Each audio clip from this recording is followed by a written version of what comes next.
قوم لوط جنہوں نے ایک ایسی برائی کو ایجاد کیا جو ان سے پہلے دنیا میں کسی قوم نے نہ کیا تھا، ایسی بدکاری جس کی مثال تاریخ میں کہیں نہیں ملتی۔ اس قوم نے ایسا کیا کام کیا تھا اور ان کا کیا انجام ہوا؟ حضرت لوط علیہ السلام اللہ کے ایک برگزیدہ نبی تھے۔ آپ کے والد کا نام حیران تھا جو تانش کے بیٹے تھے۔ آپ کی پیدائش عراق کے قدیم شہر پور میں ہوئی تھی۔ اس شہر میں ابراہیم علیہ السلام کا مسلم تھا۔ دراصل لوط علیہ السلام کے والد حیران حضرت ابراہیم علیہ السلام کے سگے بھائی تھے، یعنی حضرت لوط علیہ السلام حضرت ابراہیم علیہ السلام کے بھتیجے تھے۔ چونکہ حضرت لوط علیہ السلام کے والد ان کے بچپن میں ہی انتقال کر چکے تھے، لہٰذا حضرت لوط علیہ السلام کو حضرت ابراہیم علیہ السلام نے بیٹا بنا کر پالا تھا۔ آپ حضرت ابراہیم علیہ السلام پر سب سے پہلے ایمان لانے والوں میں شامل ہیں۔ آپ حضرت ابراہیم علیہ السلام کے زمانے میں اہل سدوم کی رہنمائی کے لیے نبوت کے منصب پر فائز ہوئے۔ حضرت لوط علیہ السلام کے بہت سارے معجزات ہیں۔ آپ جس وقت بارش کے لیے دعا کرتے تھے تو آسمان بادلوں سے بھر جاتا اور خوب بارش ہوتی تھی۔ حضرت لوط علیہ السلام جس پتھر پر سر رکھ کر سوتے، اس پتھر پر آپ کے سر مبارک کا نشان بن جاتا تھا۔ سدوم وہ علاقہ تھا جہاں لوط علیہ السلام مبعوث فرمائے گئے۔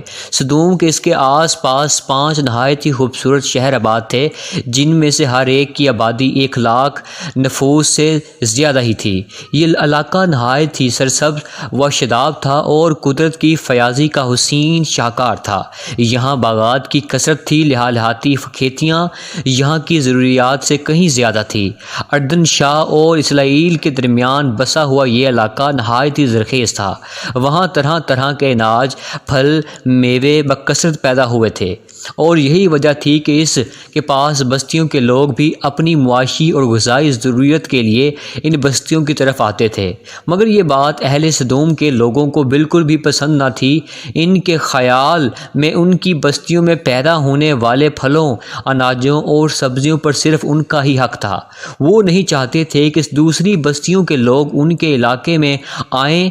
ایک دن سدوم کے لوگ اس بات پر غور فکر کر رہے تھے کہ باہر سے آنے والے لوگوں کو یہاں آنے سے آخر کیسے روکا جائے، کہ ابلیس یعنی شیطان ایک بزرگ کی شکل میں ان کے محفل میں آیا اور کہا، اگر تم ان سے پیچھا چھڑانا چاہتے ہو تو میرے کہنے پر عمل کرو۔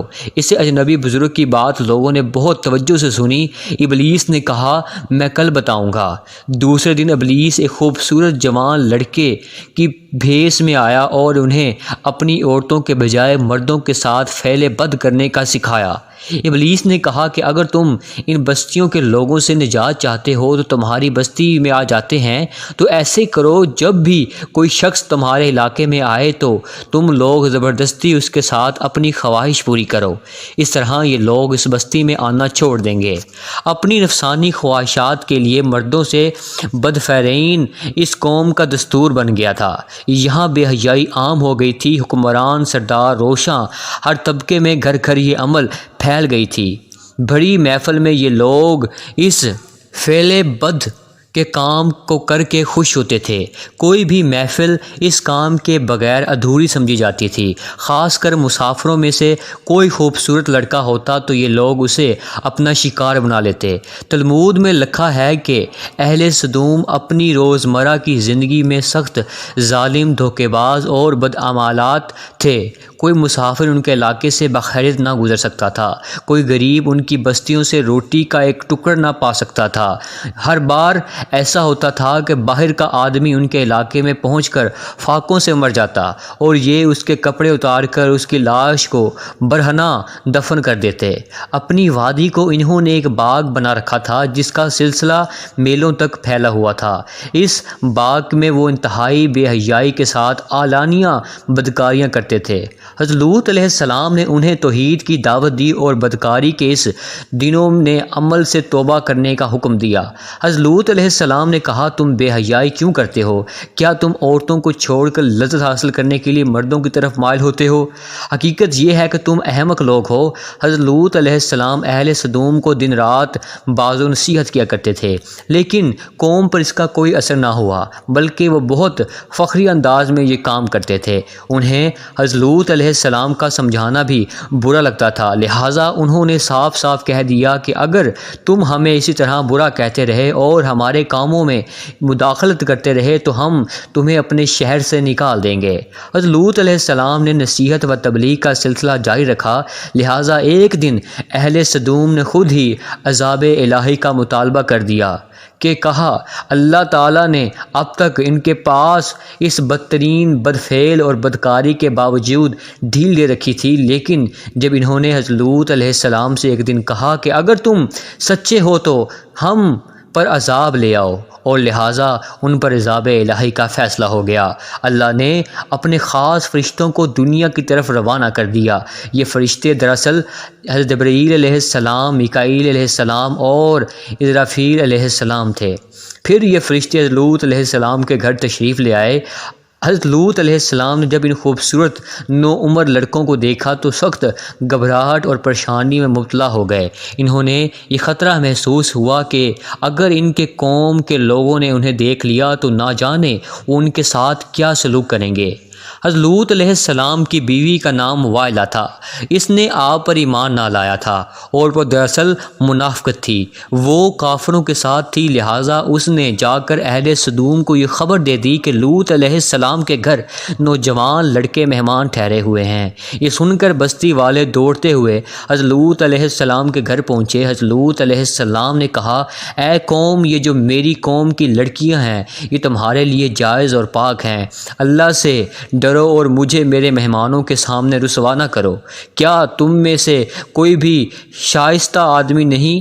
حضرت لوط علیہ السلام کی بات سن کر وہ لوگ بولے تم بخوبی واقف ہو کہ ہمیں تمہاری بیٹیوں سے کوئی حاجت نہیں، اور جو ہماری اصل چاہت ہے اس سے تم بخوبی واقف ہو۔ قوم لوط کے اس بے شرمانہ جواب سے اندازہ لگایا جا سکتا ہے کہ وہ فعل بد میں کس حد تک مطلع ہو چکے تھے۔ جب حضرت لوط علیہ السلام کی قوم ان کے گھر کی طرف دوڑتی ہوئی آئی تو حضرت لوط علیہ السلام نے گھر کے دروازے بند کر دیے اور ان نوجوانوں کو ایک کمرے میں چھپا دیا۔ اس بدکار لوگوں نے آپ کے گھر کا گھیراؤ کیا ہوا تھا اور ان میں سے کچھ گھر کی دیوار بھی چڑھنے کی کوشش کر رہے تھے۔ حضرت لوط علیہ السلام اپنے مہمانوں کی عزت کے خیال سے بہت زیادہ گھبرائے ہوئے تھے۔ فرشتے یہ سب منظر دیکھ رہے تھے کہ جب انہوں نے حضرت لوط علیہ السلام کی یہ بے بسی اور پریشانی کا یہ عالم دیکھا تو حقیقت سے پردہ اٹھاتے ہوئے یوں فرمایا اے لوط، ہم تمہارے رب کے بھیجے ہوئے فرشتے ہیں، یہ لوگ ہرگز تم تک نہیں پہنچ سکیں گے۔ ابھی کچھ رات باقی ہے کہ تو اپنے گھر والوں کو لو اور چل لو، اور تم میں سے کوئی شخص پیچھے مڑ کر نہ دیکھے۔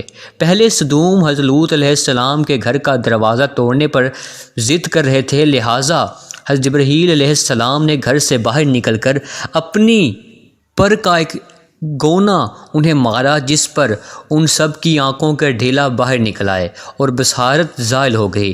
یہ خاص عذاب ان لوگوں کو پہنچا جو حضرت لوط علیہ السلام کے پاس بدنیتی سے آئے تھے۔ حضرت لوط علیہ السلام حقیقت حال جان کر مطمئن ہو گئے اور اپنے گھر والوں کے ساتھ رات ہی کو نکل کھڑے ہوئے۔ بیوی بھی ان کے ساتھ تھی، لیکن کچھ دور جا کر وہ واپس اپنی قوم کی طرف پلٹ گئی اور قوم کے ساتھ جہنم رسید ہو گئی۔ صبح کا آغاز ہوا تو اللہ کے حکم سے حضرت جبرائیل علیہ السلام نے بستی کو اپنے پر سے اکھاڑ دیا اور پھر اپنے بازو پر رکھ کر آسمان پر چڑھ گئے، یہاں تک کہ آسمان والوں نے بستی کے کتے کے بھونکنے اور مرغے کے بولنے کی آوازیں سنی۔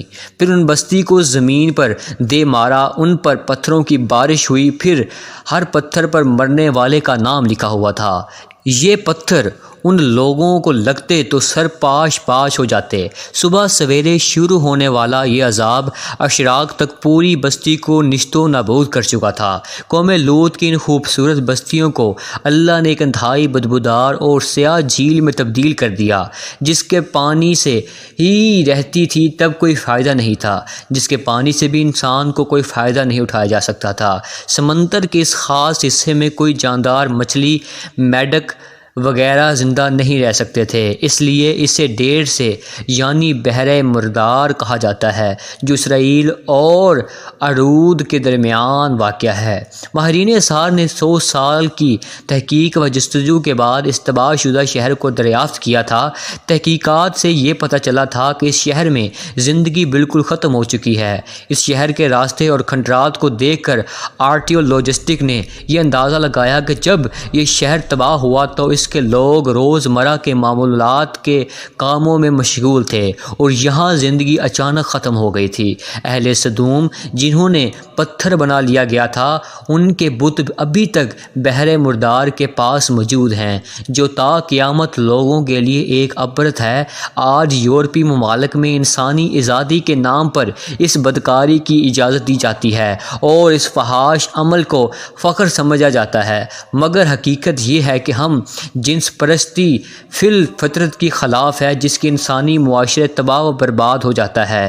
روایتوں کے مطابق ایک مرتبہ حضرت سلیمان علیہ السلام نے شیطان سے پوچھا کہ اللہ کے نزدیک سب سے بدترین عمل کیا ہے؟ ابلیس بولا، جب مرد مرد سے بدفعلی کرے اور عورت عورت سے خواہش پوری کرے۔ حضرت ابن عباس سے روایت ہے کہ رسول اللہ صلی اللہ علیہ وآلہ وسلم نے فرمایا کہ اس شخص پر اللہ پاک کی لعنت ہو جو قوم لوط والا عمل کرے۔